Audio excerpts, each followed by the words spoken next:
चल मम्मी येतो मी. इकडे इथं बस. हा पप्पा बोला ना. फायनल इयर झालं तुझं. हो समोरचं काय प्लॅन आहे आता? पप्पा मला ना एक मस्त बिझनेस करायचा आहे. 2 लाख रुपये लागत येत आहे. मस्त बिझनेस करून ना समोर ग्रो करू. काही बिझनेस वगैरे नाही. 5 लाखाचा लोन काढतो मी आणि तू MBA कर. अरे पण पप्पा मला बिझनेस करायचा आहे, मला एज्युकेशन नाही करायचं आहे समोरच्या. चुपचाप MBA कर आणि जॉब कर. अरे नाही यार मम्मी, का नेहमी का जॉबच करू का? पप्पा म्हणते सरकारी ड्युटी कर. अरे किती लोकांना सरकारी ड्युटी लागते? 200 फॉर्म निघते, त्यामधून पण 2 लाख अर्जी येते. का सर्वांना सरकारी ड्युटी भेटणार आहे काय? ते माझ्यासाठी 5 लाख रुपयाच्या एज्युकेशन लोन काढू शकते, पण 2 लाख रुपये बिझनेस करायला नाही देऊ शकत. अरे बिझनेस चालू व्हायच्या पहिलेच हे लोक असे विचार करते की बिझनेस पळून जाईन, उभा होईल तर पळून जाईन. कसे आहे लोक?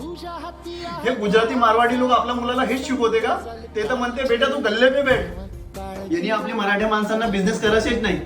लोकांच्या बिझनेसचा समोर वाढवायचा, पण आपला बिझनेस करायचा नाही. तुम्ही तर असे म्हणत आहे की जॉब घेणेवाला बना, जॉब देणेवाला नाही. काय का मम्मी?